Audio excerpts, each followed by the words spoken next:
The night Marcus Hale became a monster, he did it with a smile. His wife, Elena, stood in the doorway of the mansion she had helped build, holding their newborn daughter against her chest, while rain soaked through her thin coat. Behind her, suitcases lay scattered across the marble steps like garbage. Inside, warm golden lights glowed. Laughter echoed from the living room. Marcus's mother was laughing the loudest. "Look at her," Vivian Hale sneered, lifting her wineglass. "A woman with no family, no money, and now no husband." Beside Marcus stood Cassandra, his pregnant mistress, wrapped in a silk robe that once belonged to Elena. She rested one hand on her stomach and smiled as if she had already won. Marcus did not even look at the baby. "You should have known your place," he said coldly. "Cassandra is carrying the child I actually want. You and that mistake can leave." Elena's arms tightened around her daughter. For 3 years, she had stayed silent while Marcus used her kindness, mocked her intelligence, and treated her like a shadow in her own home. She had signed documents he never bothered to read. She had attended meetings under a different name. She had built an empire quietly while he bragged about becoming powerful. And now, on the eve of the biggest deal of his life, he was throwing her out. Tomorrow morning, Marcus Hale was supposed to stand before the board of Aurelius Global and accept an $8.9 billion contract that would turn his company into an international giant. He had already ordered champagne. His mother had already invited reporters. Cassandra had already chosen the penthouse they would buy after the deal closed. None of them knew the truth. Elena was not poor. She was not powerless. And she was not finished. Because Aurelius Global, the company Marcus had begged, bribed, and bowed to impress, belonged to her. Not under the name Elena Hale. Under the name E. Morrow, the mysterious billionaire chairwoman no one had ever seen in person. That night Elena walked away without screaming, without pleading, without even crying in front of them. She took her daughter to a quiet hotel, dried her tiny blanket, and made one phone call. By sunrise, Marcus's contract was frozen. By noon, his investors were panicking. By evening, every secret he had buried was on the boardroom table. And when Marcus finally walked into Aurelius Global, wearing his most expensive suit, expecting applause, the room fell silent. At the head of the table sat Elena. Calm, elegant, untouchable. Her baby slept peacefully beside her in a silver stroller. Marcus went pale. Vivian stopped smiling. Cassandra's hand slipped from her stomach. Elena opened the contract folder, looked at the man who had thrown her into the rain, and said the words that destroyed him. "Mr. Hale, let's discuss why my company should never do business with yours." For several seconds, nobody moved. The boardroom was so quiet Marcus could hear the faint hum of the climate control above him. 24 executives sat along the polished black table, their tablets glowing, their faces unreadable. On the wall behind Elena, the Aurelius Global emblem shimmered in brushed gold, a rising sun breaking through a ring of steel. Marcus had practiced this moment in his head for weeks. He had imagined walking in, shaking hands, smiling for cameras, and signing the deal that would transform Hale Dynamics from a successful regional infrastructure company into a global titan. He had imagined newspapers calling him a visionary. He had imagined his mother finally saying the words she had dangled in front of him since childhood, "You are the man your father never became." What he had not imagined was Elena. Not like this. Not seated in the chair that belonged to E. Morrow. Not wearing a white suit with a pearl pin at the lapel, her hair pulled back, her posture composed, her eyes clear as winter glass. Not with his daughter sleeping beside her in a stroller that looked far more expensive than the car Marcus had driven when he first met her. For one dizzy second, he thought it was a prank. Then he saw the folder in front of her. The contract folder. On the cover was the red Aurelius seal, the same seal he had dreamed about, chased after, and nearly ruined himself to obtain. a seal he had kissed in his imagination every night while lying beside the woman he had planned to discard. His mouth opened. "Elena," he said. The name came out smaller than he intended. A director near the window, a silver-haired woman named Madeline Shaw, looked down at her notes as though embarrassed for him. Another board member removed his glasses and wiped them slowly, giving Marcus the merciless courtesy of silence. Elena did not flinch at his voice. "Please take your seat, Mr. Hale." Mr. Hale. Not Marcus. Not husband. Not even the man she had once waited up for when he stumbled home past midnight smelling of expensive cologne and cheap lies. Just Mr. Hale. His pride kicked before his fear did. "What is this?" Marcus demanded. He gave a stiff laugh, the kind he used when investors hesitated. "Some kind of negotiation tactic? Elena, whatever you think you're doing." Vivian stepped into the room behind him, her heels clicking like tiny warnings against the marble floor. "My son asked you a question," she said, chin raised. "And before anyone here mistakes this for anything respectable, let me remind you that this woman is emotionally unstable. She was thrown out of my son's house last night for good reason." A ripple moved around the table. "Not shock. Disgust." Elena slowly placed one hand on the stroller. The baby shifted, sighed, and settled again beneath a soft cream blanket. "Mrs. Hale," Elena said, her voice smooth, "you are not on the agenda, but since you have chosen to speak, security will give you two options. Sit quietly as an observer or leave quietly as a trespasser." Vivian's face hardened. "You forget yourself." "No," Elena replied, "that was my problem. For 3 years I forgot who I was. Today I remember." The words landed like a gavel. Marcus glanced around the room, searching for an ally, a confused face, someone willing to smile and admit this was impossible. But nobody looked confused. They looked informed. That frightened him more than Elena's calm. The night before, as rain beat down on the Hale mansion roof, Vivian had raised her glass and laughed. Cassandra had leaned against Marcus as if posing for a portrait. The baby had cried once, just once, and Elena had kissed her forehead, whispering something too soft for the room to hear. Marcus had assumed she was praying. Now he wondered whether she had been promising. He lowered himself into the nearest chair. His knees felt unsteady, but he made the movement look deliberate. "Fine," he said, "let's discuss business." Elena opened the folder. On the first page was not the contract. It was a photograph. Marcus's face tightened. The image showed him leaving the Belmont Club 3 months earlier with Cassandra on his arm. The timestamp was clear. The club was not the problem. Cassandra was not even the problem. The problem was the man walking 2 steps behind them, Adrian Volkov, head of a rival consortium that Aurelius had blacklisted years ago for corruption. Elena turned the photograph toward him. "Do you recognize this meeting?" Marcus's mouth dried. "Private dinner with a man banned from bidding on Aurelius projects. I meet many people, that doesn't mean." Elena turned another page. "Bank transfers, shell companies, consulting agreements." A calendar invite labeled in Marcus's own shorthand, "V Bridge Route Package." He remembered typing it.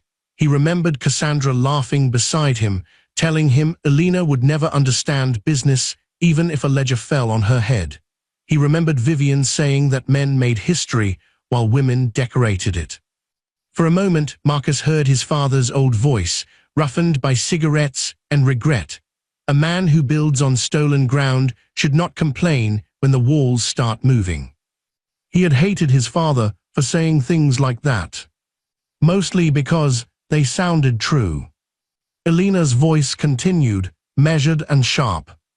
For the board's clarity, Hale Dynamics submitted a proposal to Aurelius Global last quarter claiming independent design ownership over 3 coastal transport systems.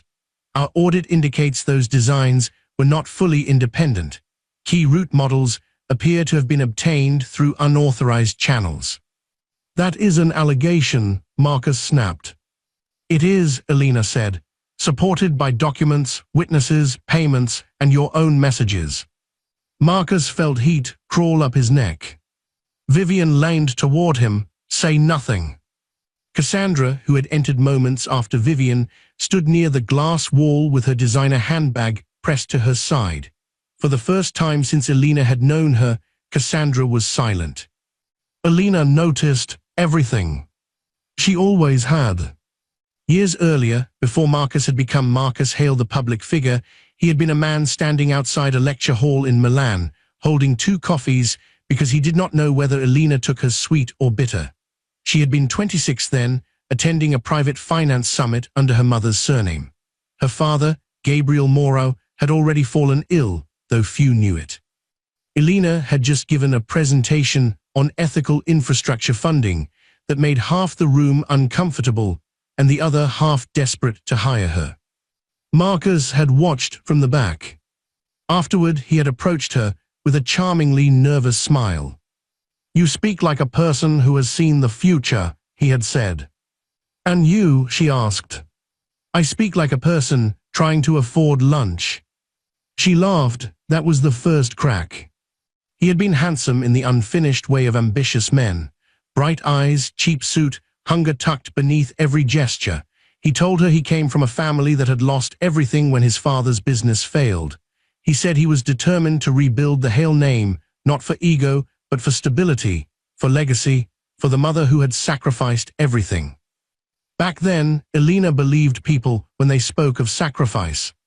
She had not yet learned that some people call it sacrifice when others bleed for them. Her father had warned her gently. "Charm is not a foundation," Gabriel Moro told her one evening as they walked through the garden of his old estate in Lyon. "It is a doorbell, pleasant, useful, but not enough to hold a house." Elena had smiled and looped her arm through his. "You don't like him." "I don't know him." "That is not an answer." "It is the most honest answer." Then he had stopped beside the stone fountain where Elena used to float paper boats as a child. In the water, fallen leaves turned slowly in circles, unable to escape the current. "Listen to me, little son," her father said, using the name he reserved for moments that mattered. "Never give a man keys to rooms he did not help build." She remembered that sentence years later while standing in a hotel bathroom, washing rainwater from her daughter's tiny fingers. She remembered it again now, in the boardroom, as Marcus stared at the evidence like a trapped animal searching for a loose bar. Marcus forced a laugh. "This is absurd. Even if there were irregularities, and I'm not saying there were, you cannot personally interfere because of a domestic issue." Elena lifted her eyes. "A domestic issue." He regretted it immediately, but pride, once cornered, often chooses stupidity over silence. "Yes," he said, "you're angry, I understand that, but this company has governance. You cannot sabotage an $8.9 billion contract because your marriage failed." Elena nodded once, almost thoughtfully. Then she pressed a button on the table. The screen behind her lit up. A video began. Marcus saw his own living room from the night before. His chest went cold. The camera angle came from the security system near the fireplace. He had forgotten about it. He had installed it himself after a minor burglary scare, boasting that no one could enter or leave his home without being recorded. Now his own invention opened its eye. The board watched as Vivian laughed with her wineglass raised. They watched Cassandra smirk in Elena's robe. They watched Marcus point toward the door while Elena stood holding the baby. "You and that mistake can leave," his recorded voice said. The room remained silent. No one needed to say what kind of man would call his newborn daughter a mistake. The video stopped. Elena did not look triumphant. That unsettled Marcus most. He had expected rage, tears, accusation, Rage could be dismissed, tears could be mocked, accusations could be countered. But composure was different. Composure meant she had moved beyond needing him to understand her pain. Elena folded her hands. For the record, Mr. Hale, this meeting is not about my marriage. Your personal cruelty is relevant only because it confirms a pattern: entitlement, deception, recklessness, and a belief that consequences are for other people. Madeline Shaw spoke for the first time. Madam Chair, the Risk Committee recommends immediate termination of contract consideration, pending referral to outside counsel. Marcus's head snapped toward her. Termination? You can't be serious. Do you understand what Hale Dynamics has invested in this bid? Elena answered before Madeline could. We understand. We also understand how much of that investment came from loans backed by projected contract approval. Marcus froze. There it was. The invisible blade. He had leveraged everything. Every warehouse, every machine, every line of credit. Even the mansion Vivian adored had been pledged indirectly through a private holding arrangement he thought no one would examine. He had told himself it was temporary. Once Aurelius signed, the debt would vanish beneath incoming billions. But without the contract, the debt remained. And debt, unlike praise, does not disappear when people stop clapping. Vivian stood abruptly. This is illegal, she hissed. You used my son. You married into our family to spy on him. Elena looked at her. No, Mrs. Hale, I married your son because I loved him. The words were soft, but the room felt their weight. For a flash, Elena was not in the boardroom anymore. She was in a small apartment in Zurich, sitting on the floor with Marcus as rain pressed silver lines against the window. They had been newly married then. He had burned dinner trying to impress her. She had eaten it anyway and laughed when he apologized for the smoke alarm. That night he placed his head in her lap and confessed his greatest fear. I'm terrified I'll become my father, he whispered. What happened to your father was not failure, Elena said, stroking his hair. It was one business collapse. Marcus closed his eyes. No, it was humiliation. People looked at him like he was already dead. People are cruel when money disappears. My mother never forgave him. And you? Marcus did not answer. Later, Elena understood that silence. Marcus had not feared becoming his father because his father failed. He feared becoming someone his mother could not admire. That was Vivian's power. She did not love her son like a mother. She appraised him like an investment. When his grades were good, she smiled. When he won a contract, she introduced him proudly. When he struggled, she went cold. Her affection was a chandelier held by a chain, beautiful, glittering, always overhead, always threatening to fall. Elena saw the cracks early. She ignored them because love often mistakes warnings for wounds it can heal. Once at a charity gala, Vivian had cornered Elena near a balcony and said, "You know Marcus needs a woman who understands ambition." Elena, then still hopeful, replied, "I do understand ambition." Vivian's smile sharpened. "No, dear, you understand money. That is not the same." Elena had worn emerald earrings that night, a gift from her father. One of them disappeared before the evening ended. She later found it in Cassandra's clutch. Cassandra was not yet Marcus's mistress then. She was Vivian's favorite young associate, a consultant who appeared at family events with perfect hair and hungry eyes. When Elena confronted her privately, Cassandra laughed and claimed it had fallen in by accident.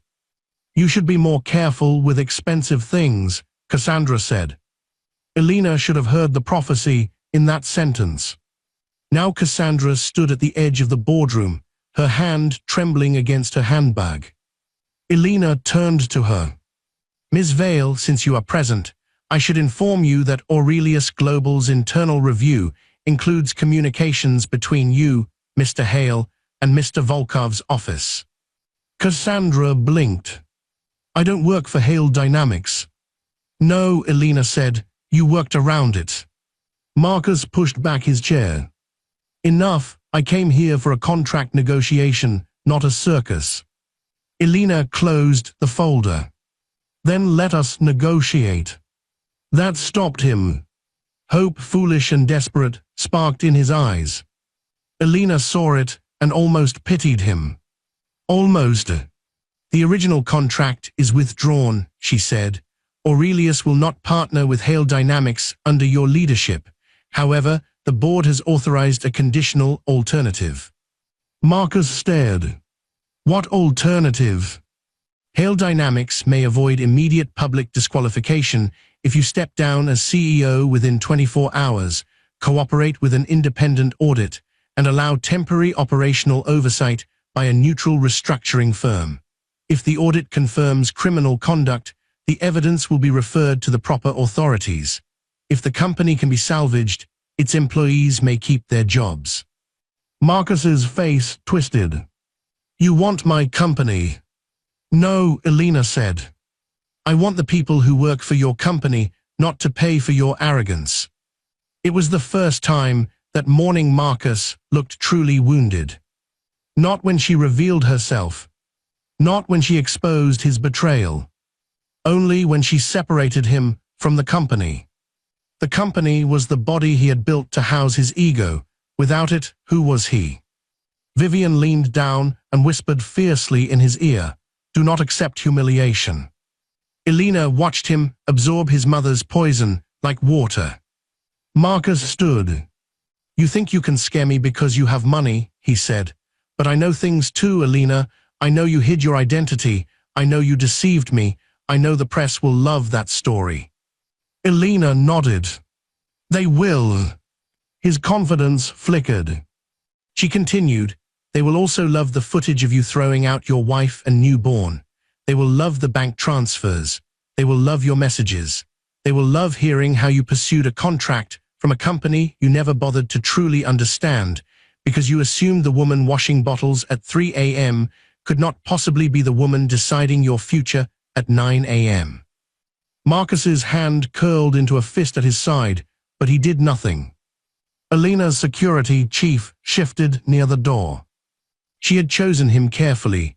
Mr. Okafor was calm, observant, and never dramatic. When he had arrived at the hotel the night before, he brought 3 things: dry clothes, a secured tablet, and a thermos of chamomile tea. Madam Chair, he had said, bowing slightly. Elena had almost laughed from exhaustion. Madam Chair. She was sitting on a hotel bed with rainwater in her shoes, wearing a coat that smelled of storm and betrayal, while her daughter slept in the center of a pillow fortress. I need the emergency board protocol, she told him. Already prepared. And the risk file on Hale Dynamics. Complete. She looked up. You knew. Mr. Okafor's face remained professional, but his eyes softened. We knew enough to be concerned. You asked us not to interfere in your marriage. Elena looked at her daughter. That was before he involved her. Mr. Okafor nodded once. And from that moment, the machinery Elena had built in silence began to move. Not with shouting. Not with chaos. With signatures. Calls. Encrypted files. Emergency notices. 1,000 quiet gears turning beneath the feet of people who thought the floor belonged to them. Back in the boardroom, Marcus tried one final angle. Elena, he said, dropping his voice into the old softness, can we speak alone? The tone reached across time. For half a second, she saw the man from Zurich, the man with smoke in his hair, laughing over burned pasta, the man who once slept with his palm resting protectively against her stomach when she first told him she was pregnant. He had cried that day. Actually cried. He had placed both hands on her belly and whispered, I'll be better than what I came from. Elena had believed him so completely it hurt to remember. But love does not erase facts. And a memory cannot raise a child. No, she said, Anything you need to say can be said before the board. His softness evaporated. Then you'll regret this. Elena looked at him for a long moment. I already do. That sentence confused him. It was not fear, it was grief. She regretted loving him, regretted trusting him, regretted every moment she had excused the small cruelties because they were wrapped in stress, ambition, childhood pain, or Vivian's influence. She regretted the day she stood in front of a mirror in her wedding dress while her father, already thin from illness, placed the Morau pearl pin in her bouquet and whispered, "May he be worthy of what he receives." Marcus had not been worthy, but Elena had been. That was the part Vivian never understood. Marcus stormed out first. Cassandra followed quickly, her face pale. Vivian remained behind just long enough to glare at Elena with pure hatred. "You think this makes you powerful," Vivian said. Elena's expression did not change. "No, power is not needing to destroy others to feel tall." Vivian laughed bitterly. "You will end up alone." Elena placed a hand on the stroller. "I already know the difference between alone and unloved. You taught me well." Vivian's lips parted, but no words came. For once, the woman who had built her life on cutting others open with language had no blade sharp enough. She left. The door closed. Only then did Elena exhale. Madeline Shaw leaned forward. "Madam Chair, shall we proceed with the formal vote?" Elena looked down at her sleeping daughter. The baby's tiny hand had escaped the blanket. Elena touched one finger gently, and the child wrapped her whole fist around it with impossible trust. "Yes," Elena said, "proceed." By the time Marcus reached the lobby, the first calls had already begun. His chief financial officer called 7 times in 4 minutes. The bank called twice. A major investor texted, "What the hell happened at Aurelius?" Another sent, "Call me before I call our lawyers." Marcus ignored them all until Vivian snatched the phone from his hand. "Answer," she ordered. He did. The CFO's voice came through strained and breathless. "Marcus, Aurelius suspended all negotiations. Our bridge financing triggered a review. Lenders are asking for updated collateral." "Calm down," Marcus snapped. "I can't calm down. We modeled solvency on that contract. Without it, we're exposed." "Then manage it." There was a pause. "Marcus, there's more." He closed his eyes. "What?" Someone released a board notice, not public, but it's spreading through private channels. Investors know there's an audit risk. Marcus looked through the glass lobby doors at the city beyond. The sky had cleared after the storm, leaving every building shining like it had been washed for judgment. "Find the lake," he said. The CFO hesitated. "I think the lake is the board." Marcus hung up. Vivian's face was tight. "Drive home," she said. "We need to call attorneys, real attorneys, not those overpaid children you use for contracts." Cassandra touched Marcus's arm. "What about us?" He looked at her as if remembering she existed. "What about you?" Her eyes widened. "You said after the contract." "There is no contract right now." "Right now," she repeated. "Marcus, she just humiliated you in front of everyone." Vivian turned on her.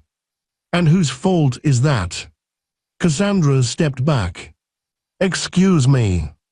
If you had not pushed so publicly, if you had not enjoyed the scene last night, like some cheap actress, Elena might have crawled away quietly." Cassandra's mouth fell open. "I pushed. You told me to wear the robe.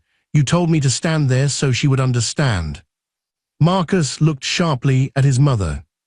Vivian did not deny it. That was how the Hales operated. They did not deny what they could reframe. "I told you to be confident," Vivian said, "not stupid." The elevator doors opened. 2 junior executives from another firm stepped out, recognized Marcus, then quickly looked away. That was the first cut of his new life. Not ruin yet. Just the look. The look his father had endured. Marcus's stomach turned. At the mansion, everything still looked rich. The gates opened, the fountains sparkled, the hedges stood manicured, but the house felt different the moment Marcus entered. It felt staged. Like a museum exhibit titled, "Things Debt Can Pretend to Own." Staff moved quietly through the halls, avoiding eye contact. Last night, they had watched Elena leave. Some had wanted to help. Marcus had seen the housekeeper, Rosa, crying near the back staircase. Vivian had ordered her back to work. Now Rosa stood near the foyer, holding an envelope. "Mr. Hale," she said, voice controlled.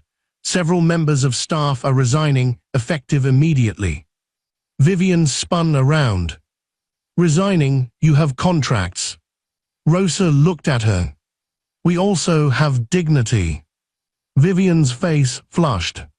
Marcus snatched the envelope. "You'll regret this." Rosa's gaze flicked toward the empty staircase, where Elena used to carry laundry when she insisted the staff deserved Sundays off. "No," Rosa said, "I don't think I will." One by one, they left. The chef, 2 drivers, the nanny Vivian had hired before the baby was even born, then dismissed because Elena wanted to care for her child herself. The gardener who used to bring Elena white lilies from the greenhouse because she said they reminded her of her father. By sunset, the mansion was too quiet. Cassandra locked herself in the guest suite and made phone calls in a low, frantic voice. Vivian sat in the formal parlor, surrounded by untouched crystal and fury. Marcus paced his office, trying to stop a flood with bare hands. Everywhere he turned, doors closed. One bank demanded a meeting. Another froze an extension. A board member of Hale Dynamics resigned, citing personal reasons. A journalist left a message requesting comment on serious allegations involving Aurelius Global and domestic misconduct. Domestic misconduct. He hated the phrase because it sounded tidy. The truth had been ugly, but not in ways he could explain without making himself smaller. Around midnight, Marcus poured a drink and stood before the portrait of his grandfather in the hallway. Edwin Hale had built the family's first fortune on shipping contracts, then lost half of it before dying proud and bitter. Vivian had raised Marcus beneath that portrait like it was an altar. "A Hale never begs," she used to say. But Marcus remembered his father begging. Not for himself. For time. For mercy. For someone to understand that markets collapsed, partners betrayed, banks lied too. Vivian had listened coldly, then removed her wedding ring and placed it on the table. "I married a man," she said, "not an excuse." Marcus had been 14. His father left the house 2 weeks later and moved into a small apartment across town. Marcus visited once. There were unpacked boxes, a single couch, and photographs of Marcus on the wall. His father tried to make sandwiches, but the bread was stale. "I'm sorry," his father said. Marcus shrugged, cruel in the way children become cruel when trying to survive shame. "Mom says sorry doesn't rebuild anything." His father looked at him for a long time. "No," he said, "but truth can." Marcus never visited again. When his father died years later, Elena was the only one who cried at the funeral. Marcus did not know why that memory returned now, but it would not leave. The next morning, Elena woke to sunlight on hotel curtains and her daughter stirring beside her. For 5 seconds before memory arrived, there was peace. Then everything came back. The rain, the laughter, the boardroom. Marcus's face when he realized. Her phone rested on the nightstand, already full of messages.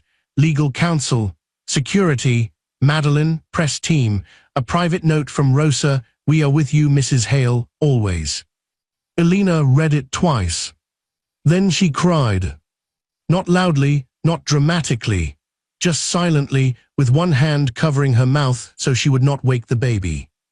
Her daughter's name was Amara. It meant grace. Elena had chosen it in secret after Marcus dismissed every name she loved.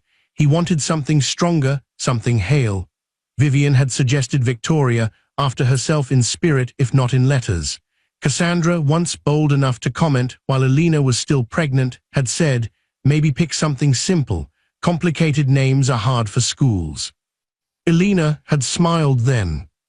I was thinking of Amara. Marcus had barely looked up from his phone. Fine. Now Elena whispered it into the quiet room. Amara's. The baby blinked up at her with dark, unfocused eyes. Elena kissed her forehead. You will never beg for love in a house that benefits from your silence, she promised.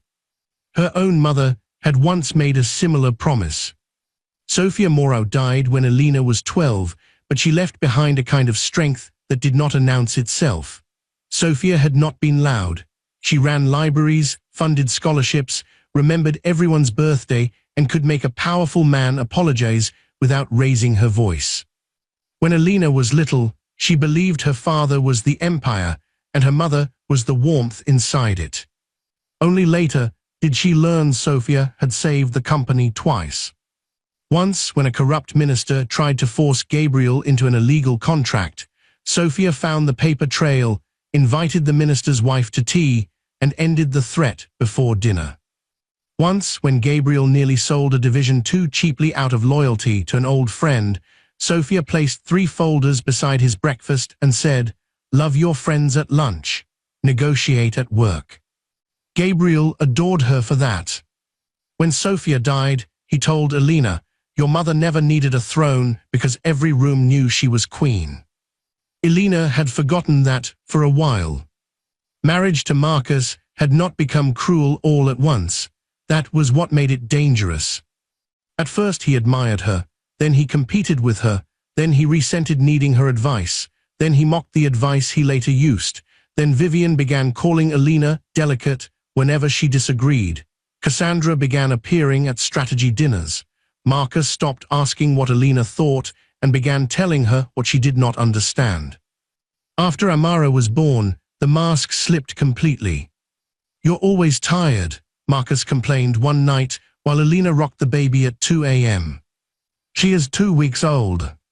You used to care how you looked." Elena stared at him in disbelief. He sighed as if she had disappointed him. "My life cannot stop because you chose to become only a mother." Only a mother. As though motherhood were a demotion. As though the woman holding a newborn in the dark was not also managing billion-dollar decisions on 3 continents between feedings. The foreshadowing had been everywhere. In the way Marcus never asked about the locked office in their West Wing, assuming it held old family papers. In the way he rolled his eyes when Elena spoke French on business calls, assuming she was chatting with relatives. In the way he ignored her pearl pin, the Morrow family emblem hidden in plain sight.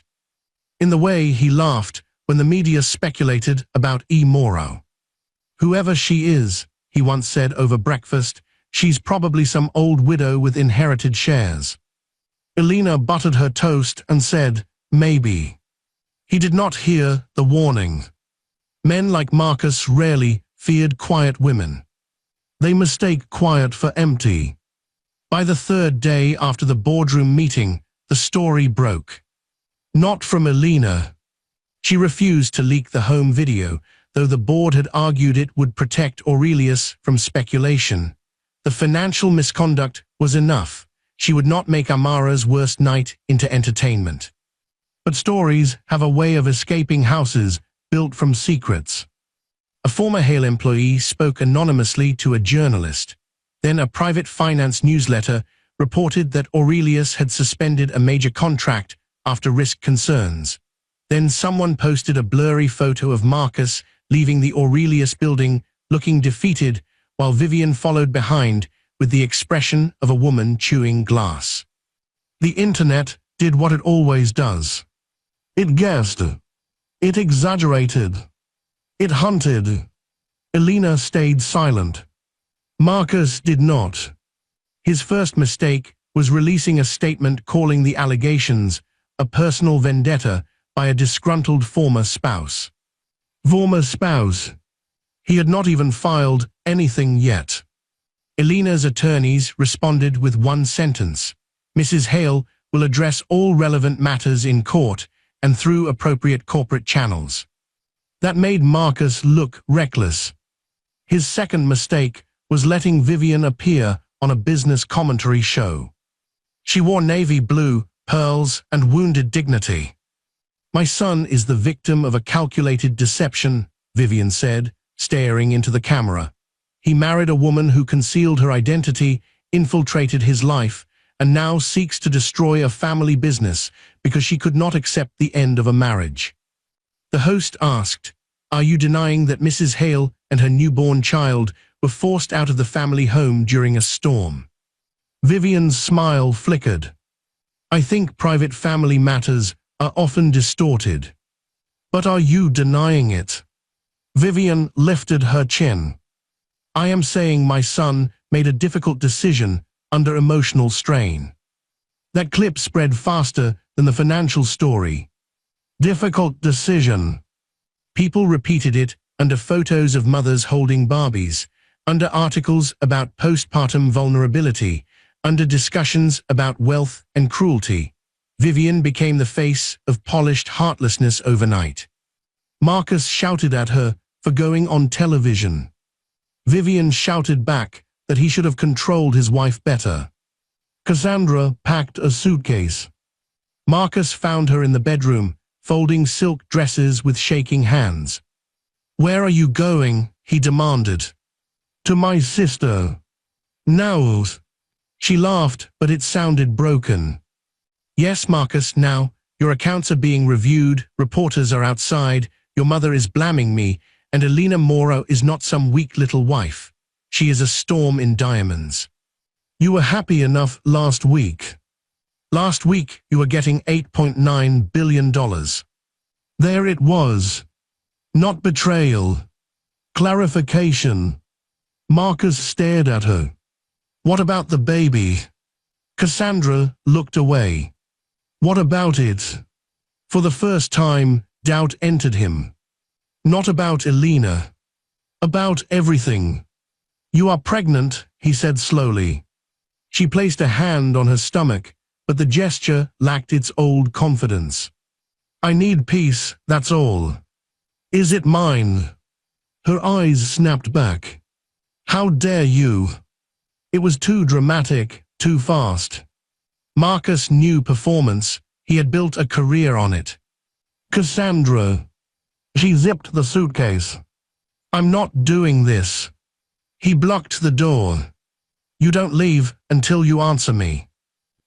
She glared at him, and for a second he saw the real woman beneath the polished surface, not helpless, not devoted, not even particularly afraid, just angry that the ladder she had climbed had begun collapsing beneath her. "I gave you what you wanted," she said. "A reason to get rid of Elena, a future your mother approved of. Don't act noble now because you discovered consequences." Marcus stepped back as if slapped. Cassandra left 20 minutes later.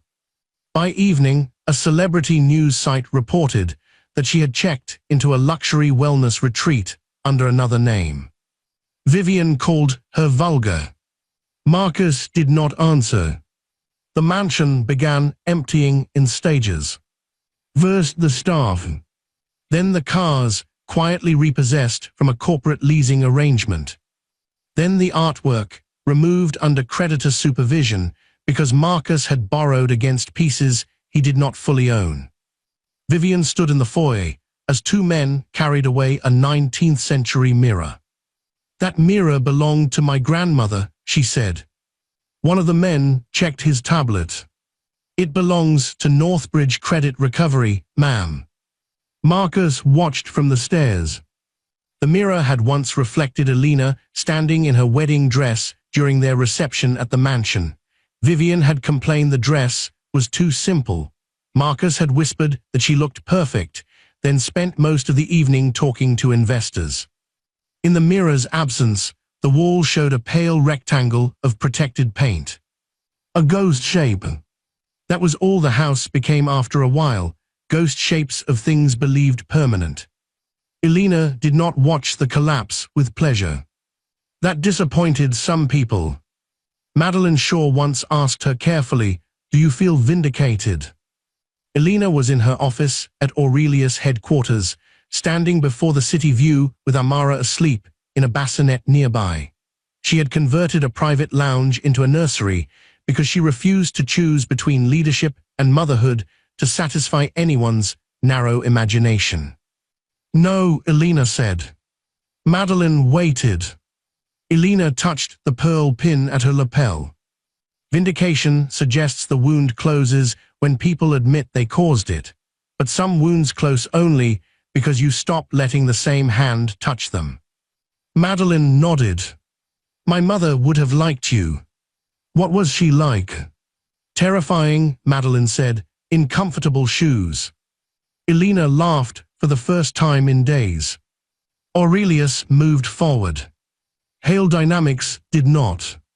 The audit uncovered more than Elena expected: inflated assets, misrepresented subcontractor agreements, payments routed through Cassandra's consulting network, pressure placed on mid-level employees to sign off on projections they had questioned. One employee, a young analyst named Priya, came forward with emails Marcus had dismissed months earlier. Elena read them late one night. Priya had warned that the Aurelius bid depended on assumptions that could collapse under review. Marcus had replied, "Don't bring me problems dressed as principles." Elena sat with that sentence for a long time. Then she authorized Aurelius to establish a protection fund for Hale Dynamics employees affected by restructuring. Her legal team objected. "We have no obligation," counsel said. "I know. It may be seen as weakness." Elena looked up. "Then let them misunderstand strength one more time." The fund saved hundreds of workers from immediate disaster. That mattered to her. Revenge, if left hungry, eats innocent people first. Elena wanted justice. She wanted freedom. She wanted Marcus, Vivian, and Cassandra to stand in the ruins of what they had chosen. But she would not become the kind of person who burned a village to punish the man who locked the gate. Weeks passed. The divorce filing became public. Custody protections were requested. The mansion entered forced sale proceedings. Vivian moved temporarily into a luxury hotel, then a smaller apartment when credit limits tightened. Cassandra disappeared from Marcus's life entirely after her own consulting payments came under scrutiny. Marcus fought everything.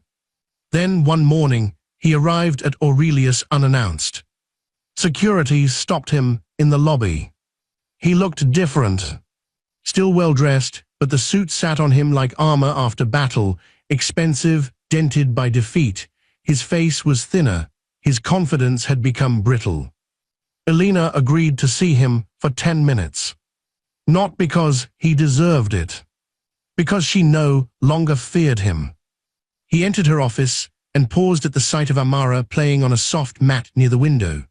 She was older now, alert and bright-eyed, reaching for a cloth sun toy Elena's father had bought years ago and stored away for a grandchild he never lived to meet. Marcus stared at his daughter. Something moved across his face. Regret, maybe. Or the beginning of it. "She's beautiful," he said. "Yes," Elena replied. He swallowed.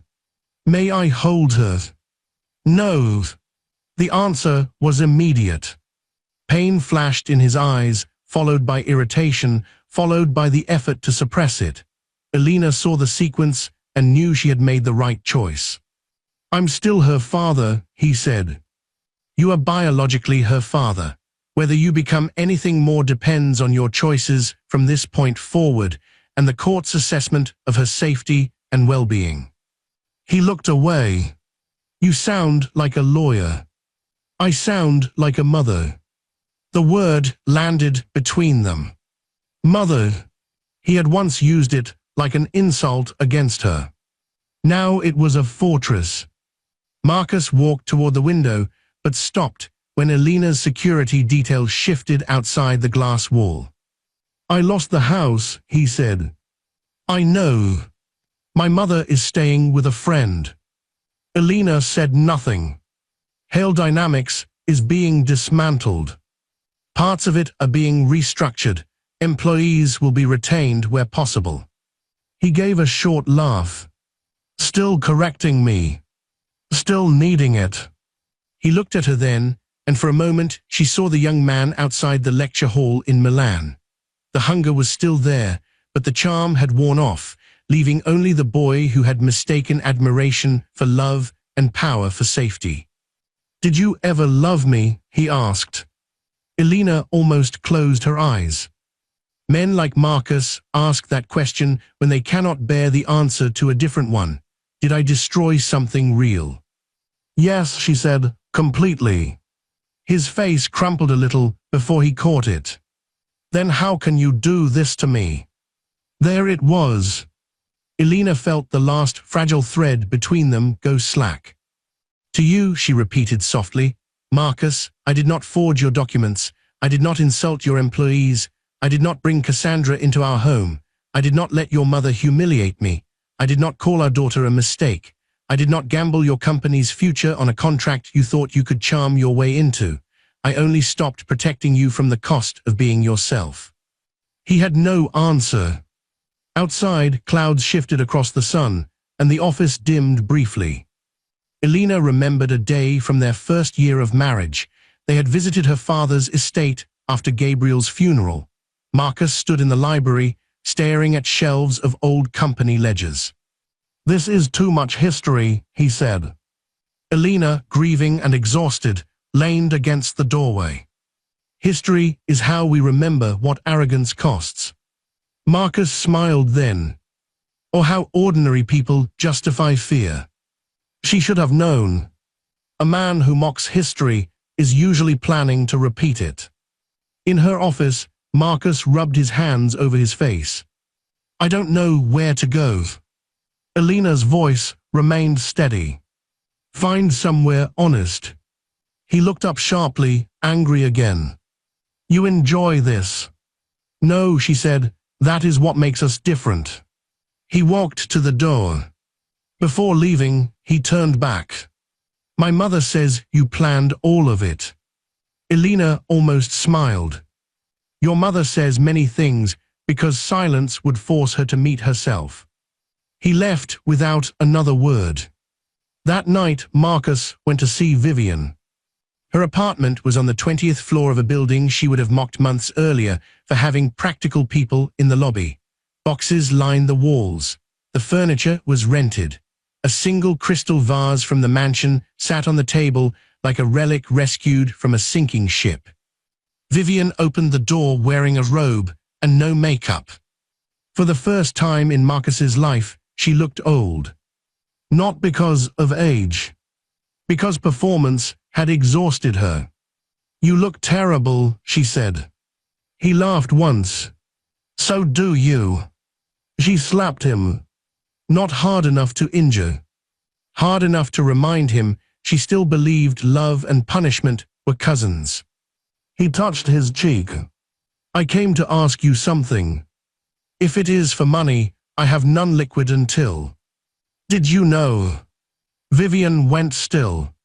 Know what? That Elena was immoral. Vivian's eyes flickered. Marcus saw it. He stepped inside and closed the door. You knew something. Vivian turned away. I suspected she had resources. How much? She was too calm around money. Women without money cling harder. Marcus felt sick.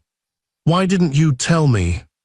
Vivian poured herself water with an unsteady hand. Because I thought it was family money, a trust, perhaps a hidden inheritance, nothing like Aurelius. You pushed me to humiliate her. I pushed you to choose strength. You pushed me off a cliff. Vivian spun around. I built you. No, Marcus said, surprising himself with the force of it. You trained me.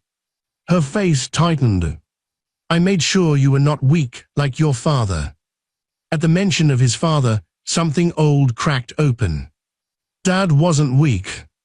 Vivian stared at him as though he had spoken another language. He failed. He lost a business. He begged. He asked for help. He embarrassed us. He loved me, Marcus said. The words shook him. Vivian's expression hardened into something almost frightened. Love without power is dependence. Marcus looked around the small apartment, at the rented sofa, the boxed silverware, the vase from a mansion neither of them owned anymore. And power without love is this. Vivian's mouth opened. Nothing came out. Marcus left her standing among boxes, and for the first time in his adult life, he did not wait to be dismissed. His fall did not become noble overnight. People rarely transform because consequences arrive. More often, consequences simply strip away the decorations. Marcus still lied at first, still blamed Elena in private, still woke at 3 a.m. furious that she had taken everything, as if everything had not been placed in danger by his own hands. But slowly, another emotion crept in. Shame. Real shame. Not embarrassment, not fear of headlines, shame. It began when he found an old voicemail from Elena saved on his phone. He had forgotten it existed. Her voice was tired but warm. Marcus, I know you're in meetings all day. Amara kicked so much this morning. I wish you had felt it. Come home early tonight, okay? I miss you. He had not gone home early. He had gone to dinner with Cassandra and Volkov. He played the voicemail once. Then again. Then he deleted it, because he could not bear hearing the woman he had lost still believing he might choose her. Elena, meanwhile, rebuilt her life in public and private. She moved into the Mora residence in the city, a townhouse with ivy along the stone walls and a nursery painted the soft gold of morning. Rosa came to work for her, though Elena insisted she rest first. Mr. Okafor arranged security discreetly. Madeline became not just a bored ally, but something like an aunt to Amara, arriving every Friday with educational toys far beyond the baby's age. The world tried to make Elena a symbol. Some called her ruthless. Some called her iconic. Some called her cold. She ignored most of it. Labels were easy for strangers. Life was harder. At night, when the house quieted and Amara finally slept, Elena sometimes sat alone in the library and allowed grief to enter. She grieved the marriage she thought she had, the future she had imagined, the father she wished Amara had been born to. She grieved the version of herself who had believed patience could soften cruelty. One evening, she opened an old wooden box from her father's estate. Inside was Gabriel's fountain pen, Sophia's library card, and a folded letter Elena had never read. It was addressed in her father's handwriting, for the day you forget your worth. Her hands trembled as she unfolded it. Little son, there may come a day when love makes you smaller, not because love itself is small, but because someone has mistaken your devotion for permission. When that day comes, do not waste your soul trying to convince them you are valuable. Valuable things do not become less valuable because fools mishandle them. Remember the company, yes. Remember the name, yes. But more than that, remember the girl who floated paper boats in the fountain and believed every river led somewhere beautiful. Leave any room that demands your silence as rent. Build where your daughter can breathe. Your mother and I loved you before the world knew your name. That is the first truth. All others come after. Elena pressed the letter to her chest and wept until she felt clean. The court proceedings unfolded with less drama than the public expected. Elena's legal team presented evidence. Marcus's team attempted delays. Vivian gave statements that contradicted earlier statements. Cassandra was eventually compelled to cooperate after her own situation became legally uncomfortable. She admitted Vivian had encouraged the relationship long before Marcus filed for separation, framing Elena as temporary softness Marcus needed to outgrow. When asked whether Marcus knew about the financial misconduct, Cassandra looked toward him only once.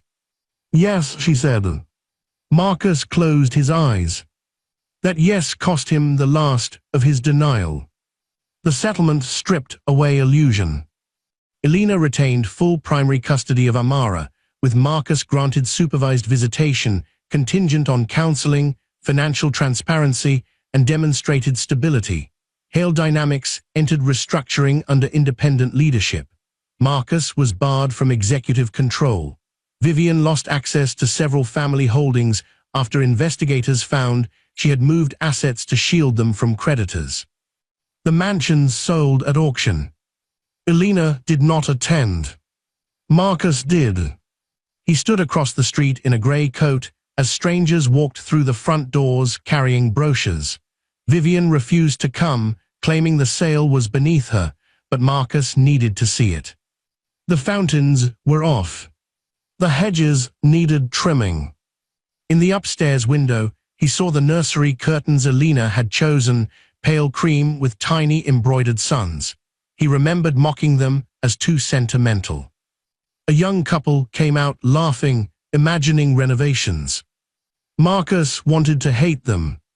Instead, he thought of his father's apartment with the stale bread and photographs on the wall. For the first time, he understood that losing a house was not the same as losing a home.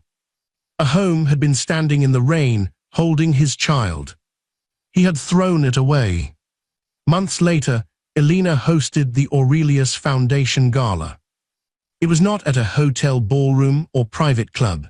She chose a restored community arts building in a neighborhood Hale Dynamics had once planned to cut through with an aggressive development route.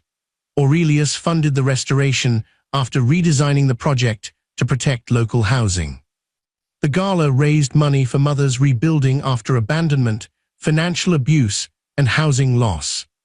Elena did not use her own story in the promotional materials.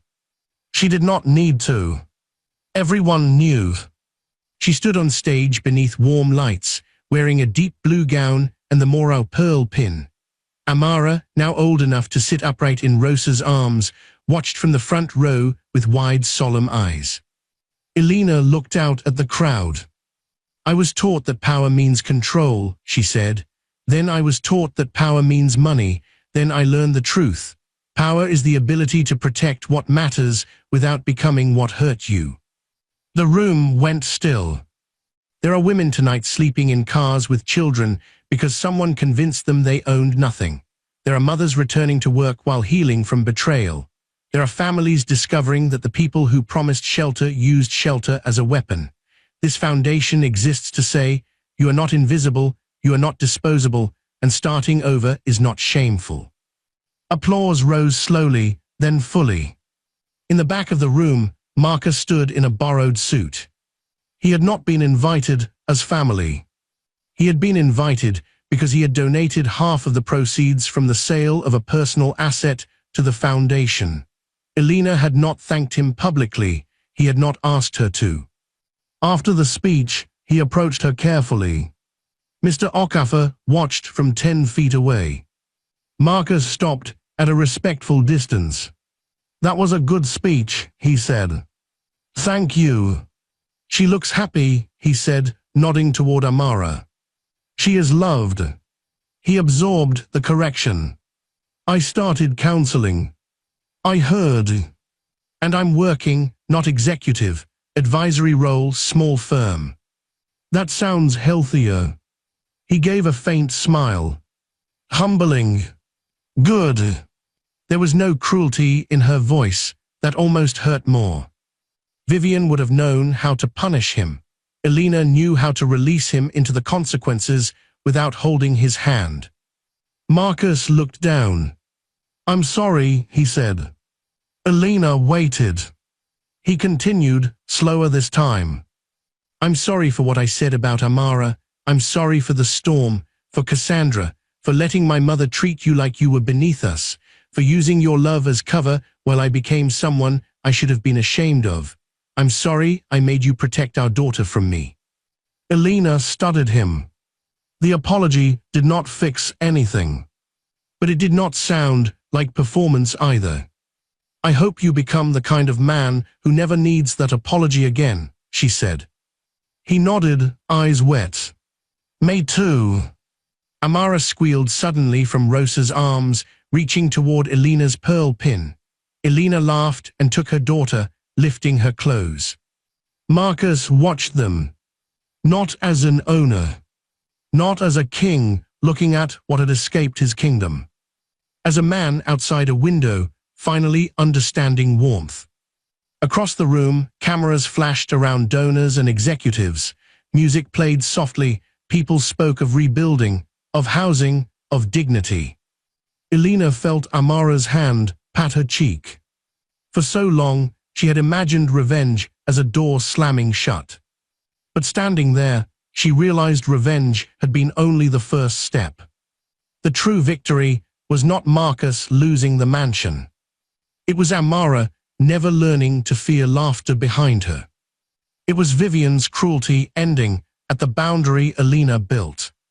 It was a company choosing people over profit because its chairwoman understood what it meant to be left outside. It was Elena walking through rooms as herself. No alias. No hiding. No shrinking. Later that night, after the gala ended, Elena returned home and carried Amara to the nursery. Rain tapped gently at the windows, nothing like the storm from that terrible night. This rain was soft, almost kind. Elena stood by the crib for a while after Amara fell asleep. On the wall hung a framed line from Gabriel's letter, "Leave any room that demands your silence as rent." Beside it was a small watercolor of a rising sun.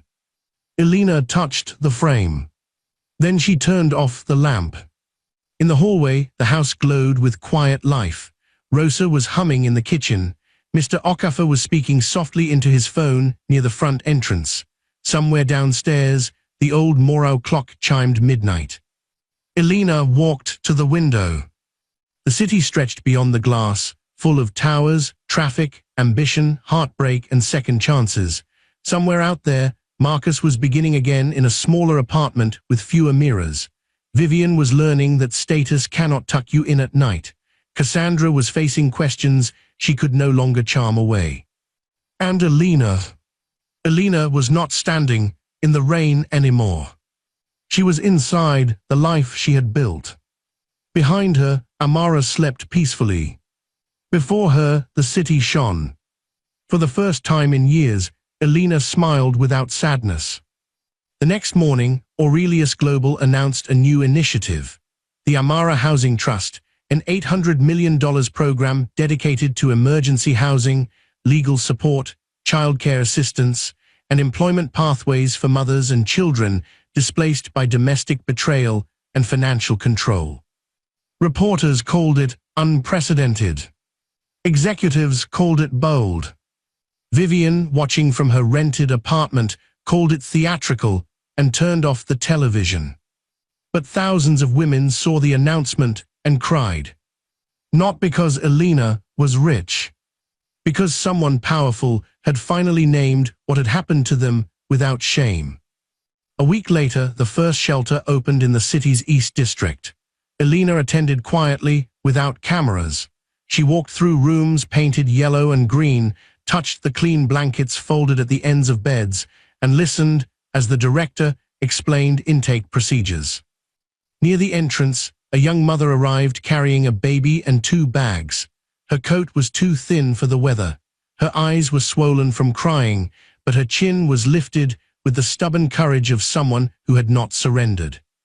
Elena saw herself. For a moment, the room blurred. The young woman recognized her and froze. "You're Mrs. Hale," she whispered. Elena smiled gently. Moro, she said, Elena Moro. The woman swallowed. I watched what happened to you. I mean, I don't know everything, but I left because I thought, if she can walk out of that house, maybe I can walk out too. Elena took her hand. You did the hardest part. The woman looked down at her baby. What if I can't rebuild? Elena thought of the rain, the boardroom, her father's letter, Marcus's apology, Vivian's laughter, Amara's hand wrapped around her finger. Then she said the truth. You do not rebuild all at once. You rebuild one safe night at a time. Years later, when Amara was old enough to ask questions, she found a photograph in Elena's study. It showed a mansion with tall gates and white stone steps. Did we live there? Amara asked. Elena looked up from her desk. For a little while. Why did we leave? Elena set down her pen. She had prepared for the question in 100 ways, but children have a gift for arriving at locked doors with innocent hands. Because a house is not always a home, Elena said, and I wanted you to grow up in a home. Amara considered this deeply. Was Daddy there? Elena's heart tightened, but she answered calmly. Yes. Was he bad? Elena rose and came to sit beside her daughter. Your father made choices that hurt us, very much, but people are not only one word, bad, good, strong, weak. Those words are too small for whole lives. Amara frowned. Do you hate him? No. Did you? Elena looked toward the window, where sunlight fell across the floor in bright squares. For a while I hated what he did. I hated what I allowed. I hated the silence I kept because I thought love meant endurance. What does love mean? Elena brushed a curl from Amara's forehead. Love means safety, respect, truth. It means no one makes you smaller so they can feel bigger. Amara leaned against her. Then this is a home. Elena kissed her hair. Yes, she said, this is a home. The photograph went back into the drawer. Not hidden. Just no longer powerful. That was the final revenge. Not the lost contract. Not the mansion sold to strangers. Not Vivian's silence, Cassandra's disappearance, or Marcus's ruined empire. The final revenge was peace. Peace so complete, it made the past look like a country Elena had survived, but no longer lived in. And on some rainy nights, when the city blurred silver beyond the windows, Elena would stand beside Amara's bed and remember the woman who walked out of the Hale mansion with a newborn in her arms and a storm on her shoulders. That woman had not known exactly what came next. She had only known she could not stay. Sometimes that is enough. Sometimes leaving is the first sentence of a story the world will one day call powerful. And sometimes the people who laugh while pushing you into the rain have no idea they are standing outside the door of your empire. Dear viewers, let this story be a reminder that betrayal may break your heart, but it does not have to break your future. Never let anyone convince you that cruelty is love, that silence is loyalty, or that losing a house means losing your worth. Respect the people who stand beside you in your weakest moments, protect the innocent from the consequences of selfish pride, and remember that true power is not revenge alone. It is rebuilding with dignity, walking away from what destroys you, and creating a life where peace finally has the loudest voice.